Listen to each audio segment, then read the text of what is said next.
আমার কাফনে দিস নবীজির নাম বলিস না রে বলিস না। আমার কাফনে দিস নবীজির নাম বলিস না রে বলিস না। আমি হঠাৎ করে গেলে মরে কাঁদিস না রে কাঁদিস না। আমার কাফনে দিস নবীজির নাম বলিস না রে বলিস না। আল্লাহুম্মা মারহাবা মারহাবা।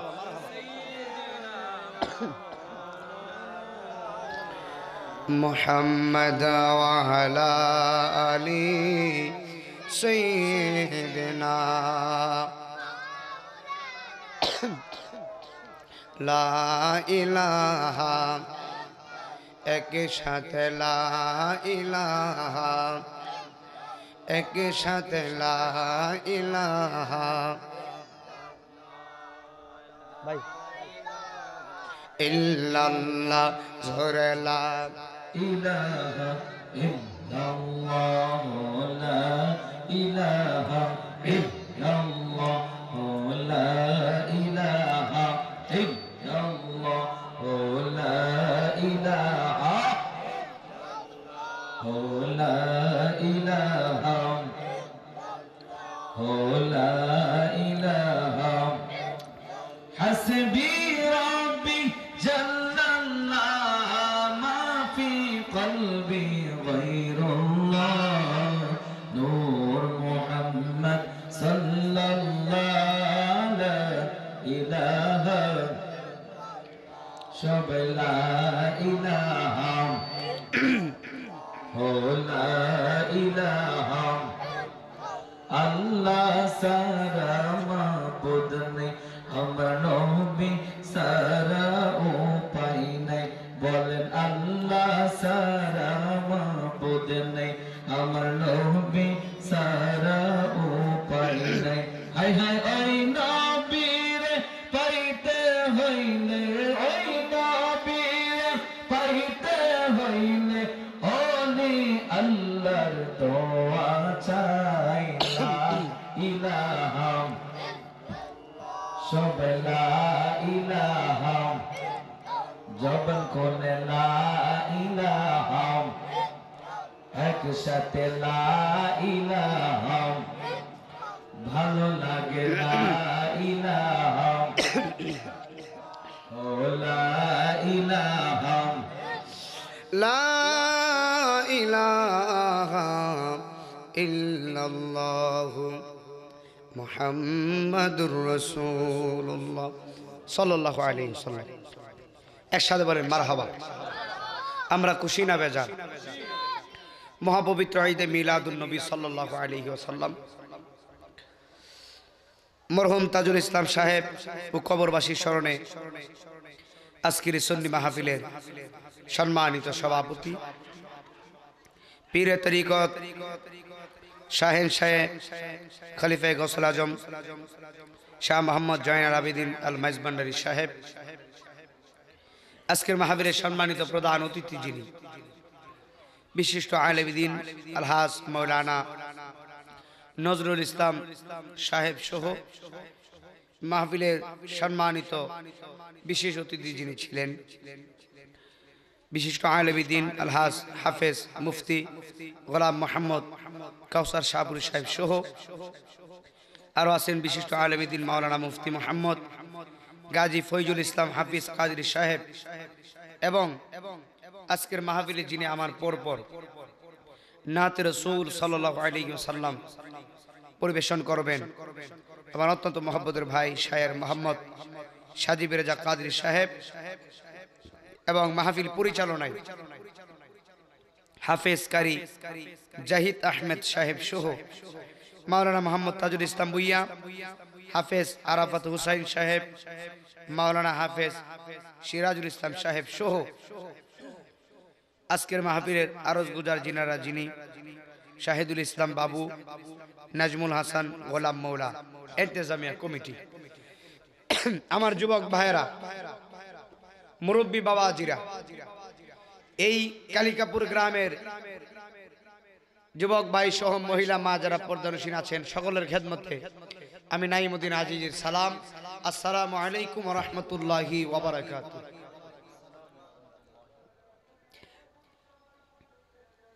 আল্লাহ পাকের আলিশান দরবারে লাখো শুকরিয়া যে আল্লাহ পাক আপনাকে আমাকে জান্নাতের বাগানে আসার বসার তৌফিকটুকুন দান করেছেন। একসঙ্গে বলে আলহামদুলিল্লাহ। জান্নাতের বাগানে সবাই আসতে পারে না, জান্নাতের বাগানে সবাই বসতে পারে না। জান্নাতের বাগানে তারাই বসতে পারে যাদের নসিব ভালো। কথা কয় না, ঠিক কি না? নসিব লাগবে বাজার, নসিব লাগে। আহলে বাইতকে ভালোবাসতে গেলেও নসিব লাগে, পাকে পাঞ্জাতনকে ভালোবাসতে গেলেও নসিব লাগে। আমরা আহলে বাইতকে ভালোবাসি কিনা একসাথে বলি মারহাবা। এই জন্য আমার কালিকাপুরের মাইকের আওয়াজ যতটুকু দূরে যাচ্ছে, আমি নাইমুদ্দিন আজিজি সকলকে মিলিতভাবে একটা কথা বলতেছি, আপনারা মেহেরবানি করে মাহফিলে চলে আসুন। এমনও হতে পারে আজকের এই মাহফিল আমার জন্য জীবনের শেষ মাহফিল।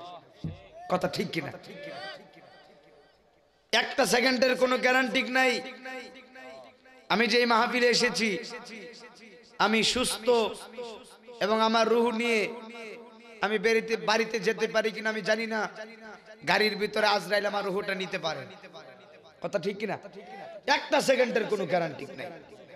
এই জন্য আমি প্রত্যেক মানুষগুলো আমি বলতেছি, বাবা এখনো সময় আছে, আসুন মাহফিলে চলে আসুন। কারণ আমি আপনাদেরকে অনুরোধ করে বলি, যদিও মাহফিল মাত্র এশারা নামাজের পর শুরু হয়েছে, ধীরে ধীরে মানুষ আসবে। এরপর আমি চাই কিছু মানুষ আসুক যেন আমি কিছু কথা বলতে পারি। কথা ঠিক কিনা? গলা ভাঙ্গা বড় কথা না, মানুষ থাকলে এমনি ওয়াজ করতে পারি। তারপর আপনারা যারা আছেন শুনবেন। আমি আধা ঘন্টার মতো কথা বলে চলে যাব। আমি অসুস্থ মানুষ, আবার যেতে হবে কোথায় যেন সংগ্রাইশ একটা মাহফিল আছে, হ্যাঁ এখানে শেষ করবো, ওখানে যেতে হবে। এই জন্য আমি এখানে শুধু দোয়া নেওয়ার জন্য আসছি। আপনারা আমার জন্য দোয়া করবেন। এই কালিকাপুর গ্রামে কবরস্থান আছে না নাই? একসাথে কোন আমারে বলছে কবরের কিছু কথা বলার জন্য। কবরের কিছু কথা বলবো, পিতামাতার কিছু কথা বলবো, বলে আমি চলে যাব। এখন আমি কথাগুলো বলে দিয়ে যাই। এই এলাকায় কবরস্থান আছে না নাই? আপনারা মুরব্বীরা যারা আছেন, আপনার দাদার আমলে যারা ছিল তারা কবরে ঘুমাইছে, আপনারা নিজের হাতে অনেক মানুষকে কবরে নামিয়ে দিয়েছেন। আচ্ছা, যারা কবরে গেছে তারা আর কোনোদিন দুনিয়াতে আসছে? আমরাও একদিন কবরে যাব, আসবো কি দুনিয়াতে ফিরে? কখনো আসবো না। এই কবর শব্দটা বড় ভয়ানক। এই কবরের চিন্তা যারা করে গিয়েছেন তারাই আল্লাহর ওলি হয়ে গেছে। বলেন আল্লাহু আকবার। কবরের চিন্তা যারা করে তারা আল্লাহর ওলি হয়ে যায়। আল্লাহ সুবহানাহু ওয়া তাআলা আপনাকে আমাকে বুঝার তৌফিক দান করুক। সকলে বলি আল্লাহুম্মা আমিন। একটু দুরূদ শরীফ পড়েন। আল্লাহুম্মা মারহাবা।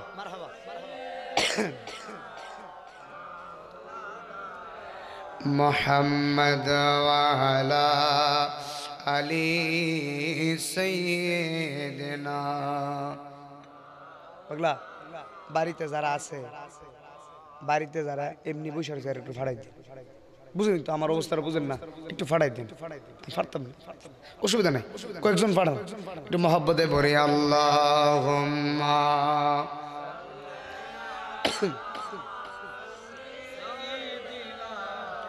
মাওলানা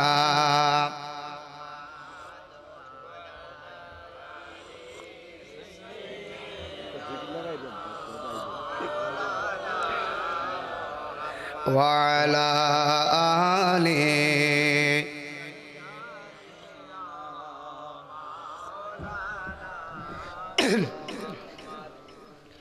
আমার যুবক ভাইরা, কালিকাপুরের বাবাজিরা, মুরব্বী বাবারা যারা এসেছেন, আমার মহিলা মা বোনরা যারা বাড়ি থেকে শুনছেন, আমার যুবক ভাই মুরব্বী বাবা, জবান করে বলেন হায়াতের মালিক কে? একদম স্তব্ধভাবে নীরব দিয়ে শুনে যাবেন। ডান বাম কথা বলবো না, সময় নাই, অনেক দূরে যাওয়া লাগবে। আমি আমার মূল কথা বলি। আমারে বলা হয়েছে কবরের কথা বলার জন্য। কবর শব্দটা বড় ভয়ানক। কবর শব্দের অর্থ হলো গর্ত, হাসর শব্দের অর্থ হলো একত্রিত করা। আগে কবরে যাওয়া লাগবে, কবরে যাওয়ার আগে আগে মরণ হবে। মরণ কেমন? মরণ কেমন? যদি ইমানদার হন, ইমানদারের মরণটা বড় সহজ হবে। আর যদি বেঈমান হন, মালাকুল মউত আজরাইল আলাইহিস সালাতু ওয়াস সালাম বেঈমানের রূহটা টেনে টেনে চিরে চিরে বের করবে রে বাবা। বড় কঠিন মুহূর্ত। আল্লাহ কোরআনে ওয়াজ করেছেন, আমি নয়, আল্লাহ কোরআনে ওয়াজ করেন, ইন্নামাল মুমিনুনাল্লাযীনা ইযা যুকিরাল্লাহু ওয়াজিলাত কুলুবুহুম ওয়া ইযা তুলিয়াত আলাইহিম আয়াতুহু যাদাতহুম ঈমানা। কে ওয়াজ করে? আমার কথা নয়, একটু মনোযোগ দিয়ে বলবে। আমার ওয়াজ নয় বাবা, আল্লাহর আল্লাহ কোরআনে ওয়াজ করতেছে। নিশ্চয়ই সে হবে মুমিন, নিশ্চয়ই তারাই হবে মুমিন। মুমিনদের অন্তরে আমি আল্লাহর শরণ আসার সঙ্গে সঙ্গে মুমিনদের অন্তরটা আমি আল্লাহর ভয়ে থরথর থরথর করে কাঁপতে থাকে। তারাই হলো মুমিন। যারা আল্লাহরে ভয় করে তারাই হলো মুমিন। যারা আল্লাহরে ভয় করে তারা কোনোদিন রমজান মাসে লুকায়া লুকায়া দোকানে খাইতে পারে না। কথা বুঝেননি? যারা আল্লাহরে ভয় করে তারা রমজানে লুকায়া খেতে পারে না। যারা আল্লাহরে ভয় করে তারা কখনো মাপে কম দিতে পারে না। কথা ঠিক কিনা? মাফে কম দুই না আসেনি, অভাব নাই। আহা, এখন আল্লাহ কোরআনে কি বলেছে শুনে যান। ধীরে ধীরে কথাগুলো বলে দিয়ে যায়। আমার আল্লাহ কোরআনে ওয়াজ করতেছেন, কুল ইয়া ইবাদিয়াল্লাযীনা আসরাফু আলা আনফুসিহিম লা তাকনাতু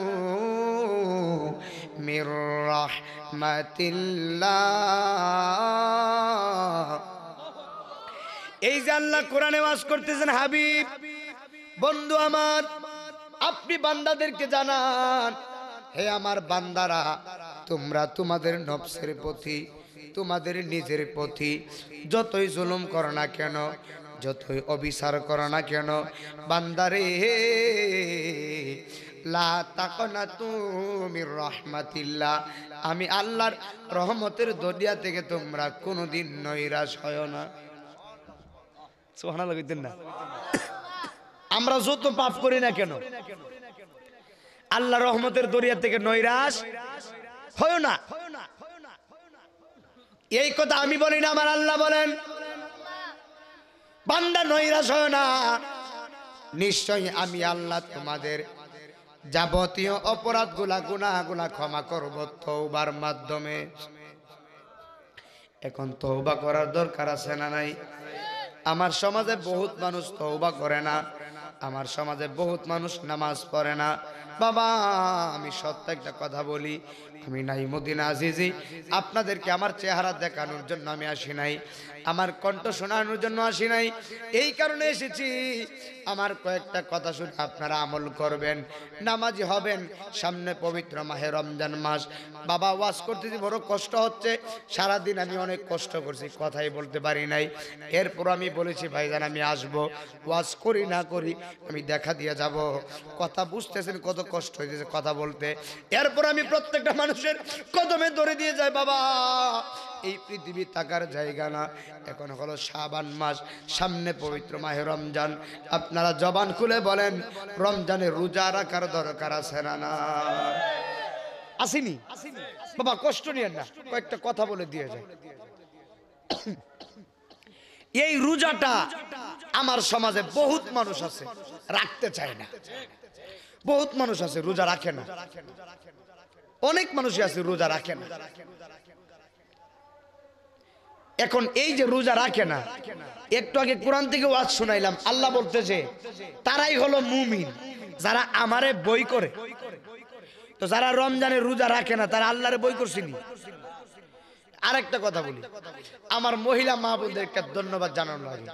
একটা ধন্যবাদ কি, আমার মহিলা মারা মাশাআল্লাহ রোজা রাখার মধ্যে এক নাম্বার। মহিলারা কিন্তু রোজা রাখে। আপনারা কথা বললেন, যদিও বুঝতে পারতেছেন অবস্থা, তাহলে আপনারা কথা না বলে ওয়াজ করতে পারতাম না। মহিলারা কিন্তু রোজা রাখার মধ্যে এক নাম্বার। এখন বলবেন হুজুর মানে মহিলার পক্ষে না, পক্ষে না, কথা সত্য। আমার সমাজে বহুত মহিলা আছে রমজানের রোজা তো রাখেই, তারা নফল রোজাই ভাঙতে চায় না, কথা ঠিক কিনা? রমজানের রোজা রাখে, নফল রোজাই ভাঙতে চায় না। কেন? আমার সমাজে বহুত মহিলা মা রোজা রাখার জন্য তারা ঠিক আছে, তবে সব মহিলা কিন্তু নামাজ পড়ে না। রোজা রাখে কিন্তু নামাজ পড়ে না। তারা মনে করতেছে আমরা রোজা রাখতেছি হয়ে গেছে। না, রোজা যদি কবুল করাইতে চান নামাজও লাগবে, কথা ঠিক কিনা? নামাজ লাগবে কিনা? নাকি নামাজ ছাইরা?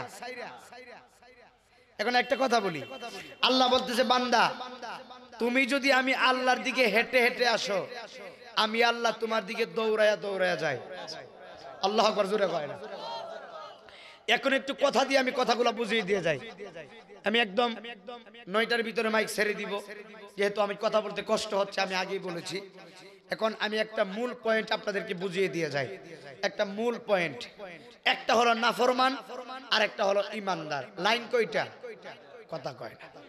লাইন কয়টা? একটা হলো নাফরমান আর একটা হলো ইমানদার।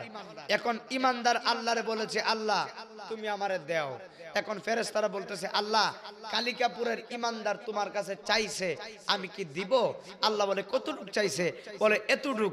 আল্লাহ কয় ইমানদার যতটুকু চাইছে তার চাইতে কমিয়ে দে। না হয় না, সুবহানাল্লাহ। আল্লাহ কি কয়? আল্লাহ কয় চাইছে কত? কয় 10,000। এখন আল্লাহ ফেরেশতাদেরকে বলতেছে তুই আমার ইমানদারকে 5,000 দে। ফেরেশতারা কয় আল্লাহ ইমানদারকে তো বাড়িয়ে দেওয়ার দরকার, 5,000 কেন? আল্লাহ কয় আমি যাহা জানি তোরা তা জানাস না। এখন 5,000 টাকা দেওয়ার পরে কালিকাপুরের ইমানদার রাত্র গভীর রজনীতে তাহাজ্জুদের সময় নামাজের মুসল্লায় বসে আল্লাহরে ডাক দেয়, আল্লাহ চাইছি 10,000, দিছো 5,000, অসুবিধা নাই, এই 5,000ই আমার কাছে 5 লাখ। আল্লাহু আকবার কয় না? ইমানদার বলতেছে এই 5,000 পেয়ে আমি শুকরিয়া আলহামদুলিল্লাহ। আল্লাহ কয় দেখ ইমানদার কারে কয়। এটা গেল ইমানদারের পয়েন্ট। এখন নাফরমানে কি কয় শুনেন। কালিকাপুরের নাফরমান বেঈমানে আল্লাহরে ডাক দিছে গভীর রজনীতে, আল্লাহ তুমি আমারে দাও, তুমি আমারে দাও। এখন ফেরেশতারা বলতেছে আল্লাহ এখন তো নাফরমানে ডাক দিছে, তোমার কাছে চাইতেছে কত দিতাম? আল্লাহ কয় কতটুক চাইছে? বলে এতটুক। আল্লাহ কয় যতটুক চাইছে এর চাইতে বেশি দে। না হয় না, সুবহানাল্লাহ কয় না। বেশি কাকে দিত? নাফরমানের কম দেওয়ার দরকার ছিল নাকি বেশি দেওয়ার দরকার ছিল? আমরার জ্ঞানে কম দেওয়ার দরকার, কথা কয় না। এখন ফেরেশতারা কয় আল্লাহ নাফরমানে চাইছে কত দিতাম? আল্লাহ কয় যতটুক চাইছে এর চাইতে ডবল দে। ফেরেশতারা কয় আল্লাহ বুঝলাম না তো, ডবল দিতাম মানে ইমানদারকে কমিয়ে দিছো, নাফরমানরে বাড়িয়ে দিতাম। আল্লাহ কয় আমি যাহা জানি তোরা তাহা জানোস না। একসাথে বল সুবহানাল্লাহ। এখন আল্লাহর কথা শোনা মাত্র ফেরেশতা আল্লাহ বলতেছে কতটুক চাইছে? ফেরেশতারা কয় আল্লাহ 10,000 চাইছে। এখন আল্লাহ ডাক দেখে কালিকাপুরের নাফরমান 10,000 চাইছে, আমি আল্লাহ হুকুম দিলাম 20,000 দে। এখন নাফরমান আরো কত বাড়াই দিছে? চাইছে কত? আল্লাহ দিছে কত? আরো 10 বাড়াই দিছে। এই বাটফার সিটারে বাটফার বেটা 20,000 টাকা পায়া শুকরিয়া আদায় করব দূরের কথা, ডাক দেখো আল্লাহ চাইছি 10 দিছো 20, আরো 20 দিলে ভালো হইতো। কথা বুঝেন নাই? চাইছি 10 দিছো 20,000, আরো 20 দিলে ভালো হইতো। এটার ভিতরে শুকরিয়া নাই, কথা ঠিক কেন? আল্লাহ কয় দেখ বাটফারে কি করে? মুমিনকে কমিয়ে দিছি, এবার ৫,০০০ পাইছে, শুকরিয়া আদায় করছে, আগামীতে ৫ লাখ বাড়ায় দিন। আর এই বাটফারে আরো বেশি বাড়ায় দিছি, এরপরে কি আরে দেনা কি লাগে? আমরা রে আল্লাহ দিছে, এরপরে আরো যদি দিত, কথা কয় না। বান্দার চাওয়ার আর কোনো শেষ।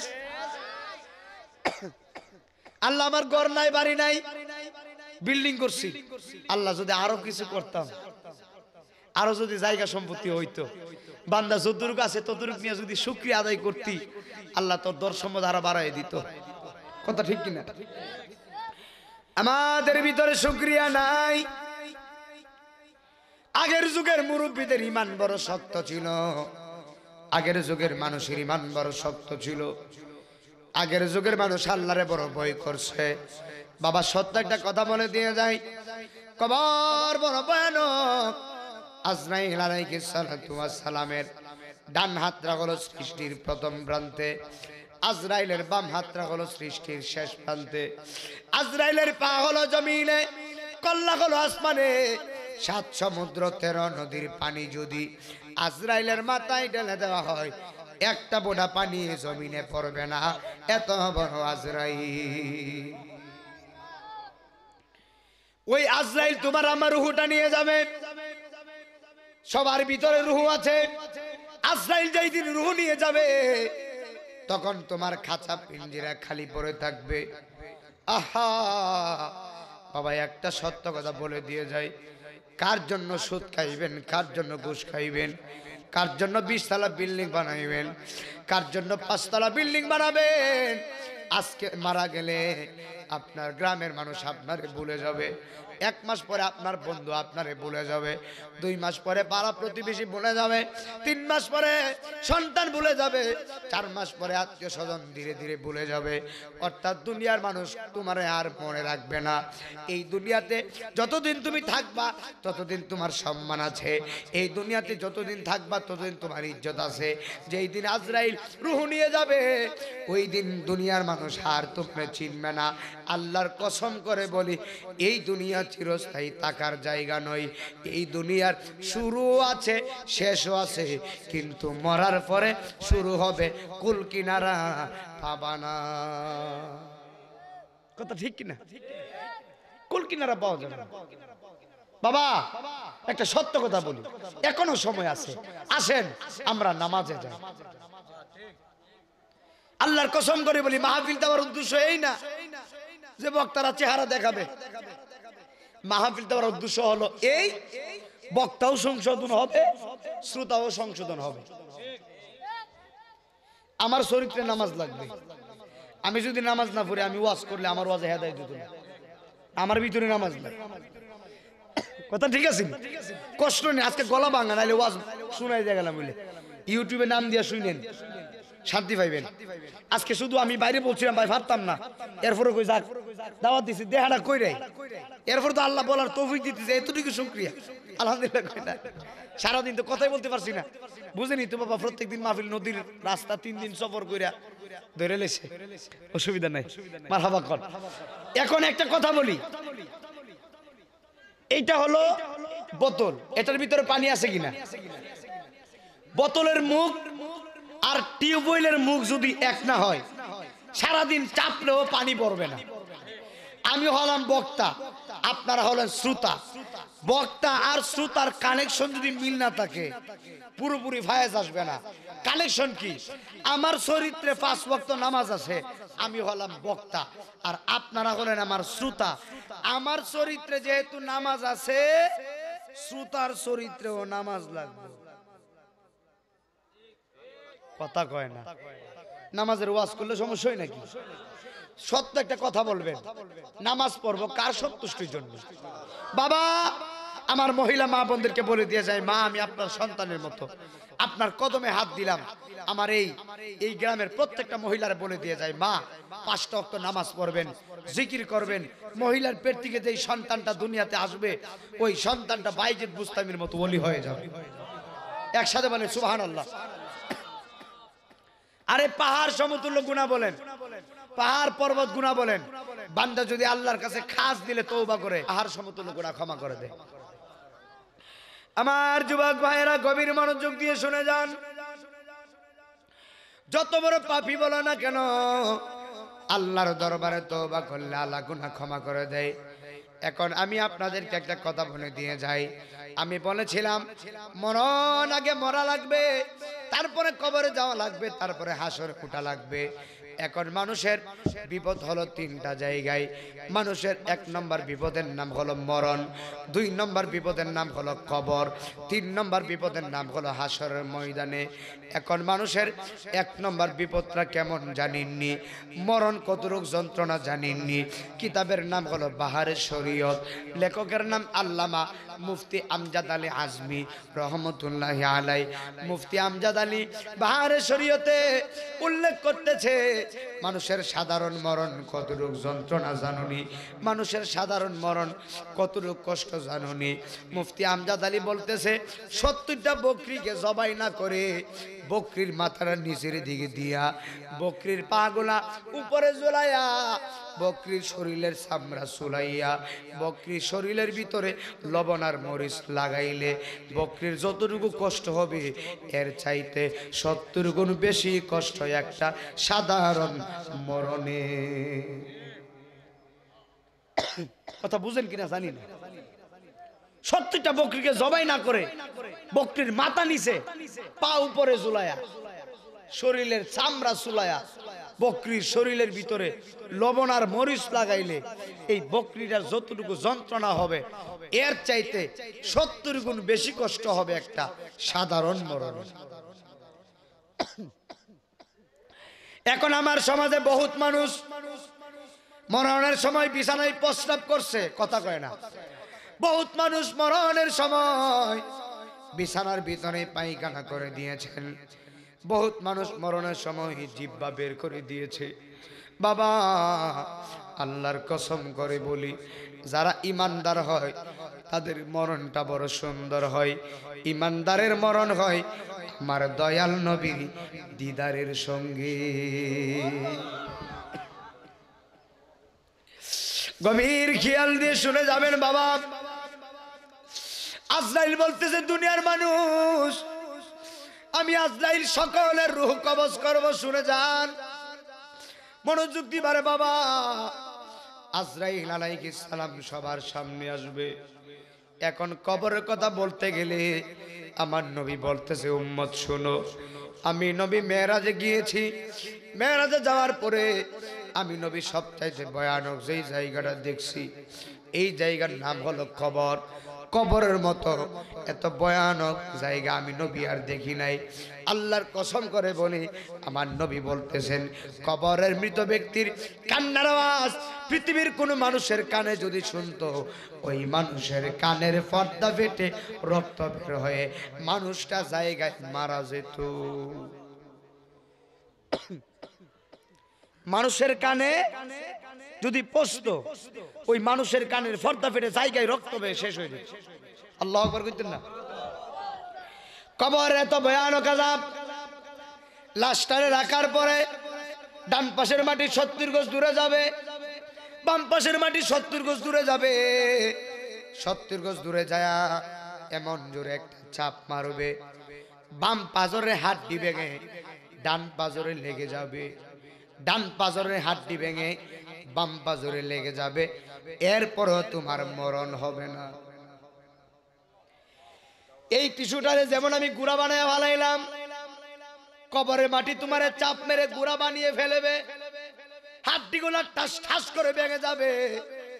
একটা চিৎকার মারবা, দুনিয়ার কোনো মানুষ কান্নার আওয়াজ শুনবে না। আল্লাহর কসম করে বলি, কবরের মতো তো ভয়ানক আযাব আর নাই রে বাবা। কবরের মৃত ব্যক্তির কান্নার আওয়াজ এত কঠিন হবে, আল্লাহর কসম রে বাবা।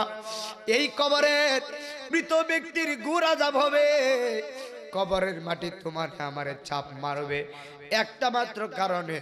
এই কারণটা হলো প্রস্রাব করে ডিলা কলুক পাক পবিত্র ভালো করে না নেওয়ার কারণে। আমার সমাজে বহুত মানুষ আছে প্রস্রাব করে টিস্যুও ব্যবহার করে না, পানিও নেয় না। কথা ঠিক কিনা? শুধু পানি নিলে হইতো না, যদি কোনো হুজুর পানি প্রস্রাব করে পানি ব্যবহার করে লেছি, হবে না, আল্লাহর কসম হবে না। আগে টিস্যু ব্যবহার করতে হবে। আবার নিয়ম আছে, টিস্যু দিলাম আর ছাড়লাম, কথা কয় না। হ্যাঁ, এইটা তো বহুত কিছু কিছু নাফরমান আছে দাঁড়ায়া প্রস্রাব করে, নাউজুবিল্লাহ কইতেন না, আসেনি ভাই? বহুত মানুষ আছে দাঁড়ায়া প্রস্রাব করে, লা হাওলা ওয়ালা কুওয়াতা ইল্লা বিল্লাহ। আমার বুঝি আসে না তারা কেন দাঁড়িয়ে প্রস্রাব করে। আমি জিজ্ঞেস করলাম, কিরে ভাই দাঁড়িয়ে কেন প্রস্রাব করে? বলে হুজুর লজ্জা দিয়েন না, আমার প্যান্ট নিয়ে তো বসতে পারি না। কি নিয়ে বসতে পারে না? প্যান্ট। বলে আমার প্যান্ট টাইট প্যান্ট, বসতে পারি না, এজন্য দাঁড়ায় প্রস্রাব করি। আমি কিরে ভাই, আমি নাইমুদ্দিন আজিজি রে, তুমি বুঝিয়ে ফেলছো তোমার টাইট প্যান্ট বসতে পারো না। যাক, আমি বুঝলাম তোমার প্যান্টের জন্য বসতে পারো না, কিন্তু আল্লাহরে কি বুঝাইবা? কথা কয় না। আল্লাহরে বুঝার লাগবো নি? আমারও তো বুঝাই লাইছে, আমি বেকল মানুষ, আল্লাহরে কি বুঝাইব? আল্লাহরে কইলে উপায় আসেনি। এই কবরে তোমারে আযাব দিবেন, কবরের ভিতরে সাপ আসবে, এই সাপ হবে 70 গজ লম্বা, এই সাপের প্রত্যেকটা পশম থাকবে, প্রত্যেকটা পশমে পশমে 70 গজ লম্বা করে পশম, 70 গজ লম্বা সাপ, সাপের পশম 70 গজ লম্বা। এই সবে বেঈমানের কবরে আইসা এমন একটা সবল মারবে, চোখে না, কানে না, মুখে না, বেঈমানের নাভির ভিতরে এমন একটা সবল দিবে, একটা সবলে আল্লাহর কসম একেবারে 70 গজ মাটির নিচে ঢুকাইব। কথাগুলো যদিও আমার বলতে একটু কষ্ট হচ্ছে, কিন্তু কথাগুলো অনেক দামি বলতেছি। 70 গজ মাটির নিচে ঢুকাবে বেঈমানকে, নাফরমানকে, একেবারে 70 গজ মাটির নিচে, কিন্তু তোমার মরণ হবে না। 70 গজ মাটির নিচে যাইবা, কিন্তু মরণ হবে না। আল্লাহর কসম করে বলি বাবা, এই কবরের আযাব বড় কঠিন হবে। এই কবর থেকে বাঁচতে গেলে আপনারা বলেন নামাজের দরকার আছে না নাই? আছে না? নামাজ পড়বেন নি? একটু হাতটা তুলে বলেন, বলে আল্লাহ, একসাথে আল্লাহ আমরা নামাজ পড়ব, একসাথে বলি আল্লাহ আমরা নামাজ পড়ব। বাবা, এই রিপন বাবা, সাজিদ, ওদেরকে একটু, হ্যাঁ নামাজ পড়বেন তো ইনশাল্লাহ? আমি বলেছিলাম যে ভাইজান আমি 2-3টা কথা বলে নেমে যাব, হুজুর আসবে ইনশাল্লাহ, আলোচনা করবে, আপনারা শুনেন। তবে আমি নসিহতমূলক 2-1টি কথা বলছি। আচ্ছা, নসিহতমূলক কয়েকটি কথা বলে গেছি, আমি আপনাদেরকে কিছু দিতে পারি নাই, যতটুকু পারছি কয়েকটি কথা শুনাইলাম। আমার কষ্ট হচ্ছে, আপনারা আমার জন্য দোয়া করবেন, আল্লাহ যেন আমাকে শিফায়ে আজালা কামালা করে, আমিন বলেন। তবে আমার জীবনে মাহফিল আমি মিস করি না। আজকে যদি মাহফিলে না আসতাম, অনেকে গোলাম মৌলারে বলতো নাইমুদ্দিন হুজুরের মনে দাওয়াত দিয়েছে, ঠিক নি? এখন যদি এটা না, এখানে তো মোটামুটি যতটুকু বলছি, এখানে তো আপনারা আসেনি, ওইখানে আমার জন্য 1000 মানুষ বসে রয়েছে সংগ্রাইছে, অনেক মানুষ। গতকালকে না হইলো 5000 মানুষ হবে, গতকালকে অষ্টগ্রামে ওয়াজ করছি, কিন্তু আজকে একটু ঠান্ডাটা বেশি অসুস্থতার কারণে। এখানে তো যতটুকু পারছি, ওইখানে তো 2 ঘন্টার উপরে ওয়াজ করতে হবে, ওখানে আমি প্রধান বক্তা। তো এই জন্য দোয়া করবেন। আমি ভাইকে বলছি যে ভাই আমি আসবো ইনশাল্লাহ, মাহফিল মিস করবো না, এটা আমার খাসিয়তে নাই। কারণ একটা মাহফিল কমিটি কত কষ্ট করে মাহফিল করে এটা আমি জানি, মাহফিল করা যে কত কষ্ট এটা আমি জানি। এর মধ্যে বক্তারা যদি মিস করে আরো বড় জ্বালা, কথা ঠিক না? আমি নিজেও ওয়াজ করি, নিজেও ওয়াজ করাই, মারহাবা কোন। আমার ভাই আসবে, নাতে রাসূল পড়বে, আলেম ওলামা আছে, ওনাদের কাছে বারবার দিয়ে আজকের মতো আমি চলে যাব। আল্লাহ যদি আমাকে সুস্থ রাখে ইনশাল্লাহ অন্য সময় কোনো এক সময় আপনাদেরকে প্রাণ ভরে আমি আলোচনা শোনাবো, আপনারা আমাকে ক্ষমা করে দিবেন। তবে আমি একটা কথা বলতে চাই, অনুরোধ করে বাবা, সত্য একটা কথা বলি, আপনাদের দুইটা কদমে ধরে বলি, এই মাসটা যেমন রহমতের মাস, সামনে যেমন রহমতের মাস আসতেছে, এটাও রহমতের মাস। আমারে খুশি করার জন্য না, আল্লাহরে খুশি করার জন্য বলবেন, দুইটা হাত তুলে আল্লাহরে বলবেন যে আমরা নামাজ পড়তে চাই কি চাই না। দুইটা হাত তুলে বলেন আল্লাহ আমরা নামাজ পড়ব। আল্লাহুম্মা আমিন। রমজান মাসে যারা রোজা রাখে না তাদেরকে রোজা রাখার আহ্বান করবেন, যারা নামাজ পড়ে না তাদেরকে মসজিদে নিয়ে যাবেন। মারহাবা কোন। আল্লাহ সুবহানাহু ওয়া তাআলা আপনাকে আমাকে বুঝার তৌফিক দান করুক। সকলে বলি আল্লাহুম্মা আমিন। আসসালামু আলাইকুম। হ্যাঁ দাদু ভাই বলেন, বসে একসাথে বলি মারহাবা। যাই হোক, আজকের মাহফিলের এই কালিকাপুরে হুজুর আলোচনা করবেন। ও সব আচ্ছা, আলহামদুলিল্লাহ। আমি তো চিনি না, আমার তো বলবেন একটু তাকবীর দেন, সভাপতি সাহেব আসছে বলে দেন। নারে তাকবীর, নারে রিসালাত, নারে গাউসিয়া। আজকের মাহফিলের সভাপতি সাহেবের আগমন, জনাব আব্দুল মাঝবান্ডারী সাহেবের আগমন, কালিকাপুরবাসীর পক্ষ থেকে আলহামদুলিল্লাহ। আলহামদুলিল্লাহ কর দেন। আলহামদুলিল্লাহ। যাক বাবা, আর বেশিক্ষণ কথা বলবো না, নাতে রাসূল পড়বেন, 9টা বেজে গেছে। জানেন, নিয়ে আসেন। হ্যাঁ নিয়ে আসেন, আমি পারতেছি না, আমার কষ্ট হচ্ছে। এই জন্য আমি দোয়া চেয়ে আপনাদের অনুরোধ করে বলি, সবাই আমার জন্য দোয়া করবেন। আমি শুধু এত, আপনারা কষ্ট পাইছেন, আমি যে আসতে পারছি এটা শুকরিয়া। অনেক দূর থেকে, হবিগঞ্জ থেকে আসছি, আবার যেতে হবে আরেক জায়গায়, পারি কিনা জানি না, তবে আল্লাহর উপরে ভরসা রেখে আসছি। যতটুকু পারছি ততটুকু আলহামদুলিল্লাহ কর। ইনশাল্লাহ অন্য সময় আমার ওয়াজ ইউটিউবে আছে, শুনে নিয়েন, ভালো লাগবে ইনশাল্লাহ। একটু দূরে সরি বলেন আল্লাহুম্মা। কষ্ট হইতেছে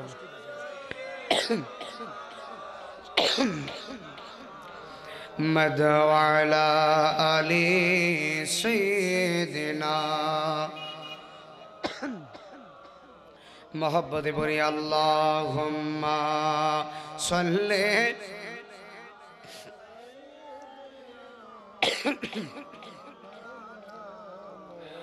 وعلى آل سيدنا مولانا। একসাথে বলি আল্লাহুম্মা আমিন। আমি একটু মুখতাসার দোয়া করব, তারপরে হুজুরে আসবে ইনশাল্লাহ, আপনাদের নিয়ে আলোচনা করবে। আল্লাহ যেন আমাদেরকে কবুল করে, সকলে বলি আমিন। একবার আলহামদুলিল্লাহ, 3 বার ইখলাস, কুল আল্লাহ পড়ে। আউযু বিল্লাহি মিনাশ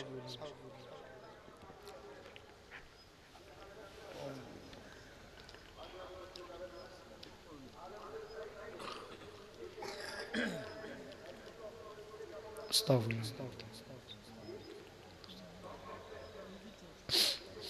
আস্তাগফিরুল্লাহ।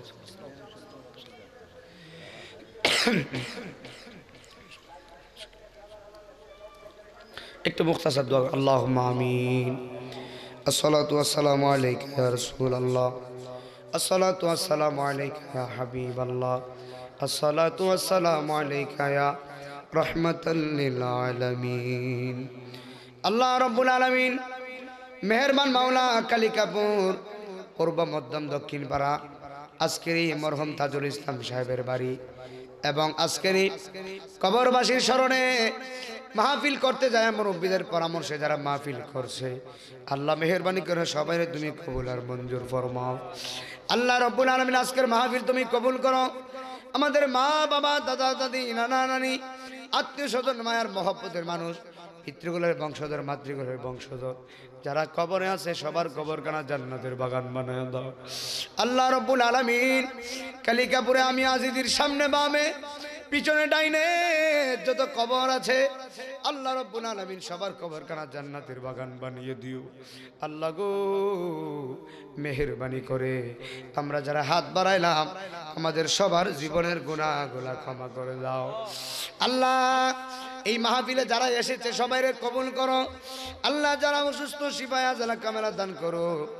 আল্লাহ আমার মতো যারা অসুস্থ নূর নবীর কদম মুবারক উসিলায় শিফায়ে আজলা কামেলা দান করো আল্লাহ মেহেরবানি করে মাওলা আজকের মাহফিলকে উসিলা করিয়া আমাদের জিন্দা মুর্দার সবার জীবনের গুনাহ মাফ করে দাও আল্লাহ সামনে পবিত্র মাহে রমাদানুল মুবারক রমজান মাসের 30টা রোজা রাখার তৌফিক দান করো আল্লাহ রমজান পর্যন্ত আমাদেরকে নেক হায়াত দান করে দাও আল্লাহ মেহেরবানি করে আমার আব্বা নাই আমার মতো যাদের বাবা নাই আল্লাহ প্রত্যেকের বাবার কবরখানা জান্নাতের বাগান বানিয়ে আল্লাহ মেহেরবানি করে দয়াল নবী নূর নবী কদম মুবারকের উসিলায় আজকের মাহফিলের শ্রোতা সহ বক্তা সহ সভাপতি সাহেব সহ সহ সভাপতি সাহেব সহ যারা এসেছে সবাইরে তোমার কুদরতি কদমে সফর্দ করলাম প্রত্যেকে তুমি কবুল আর মঞ্জুর ফরমাও আল্লাহ মেহেরবানি করে আজকের মাহফিলে যারা সাজিয়েছে প্রত্যেকে তুমি মক্কা মদিনার মেহমান বানিয়ে দাও আল্লাহ আজকের মাহফিলের উসিলায় আমাদের প্রত্যেকের জীবনের গুনাহগুলো মাফ করে দাও সুবহানা রাব্বিকা রব্বিল ইজ্জাতি আম্মা ইয়াসিফুন সালামুন আলাল মুরসালিন ওয়ালহামদুলিল্লাহি রাব্বিল আলামিন মতের কঠিন নিদানে আমাদের প্রত্যেকের জবানে জারি করা আখিরি কালিমা তৈয়বা লা ইলাহা ইল্লাল্লাহু মুহাম্মাদুর রাসূলুল্লাহ আসসালামু আলাইকুম ওয়া রাহমাতুল্লাহ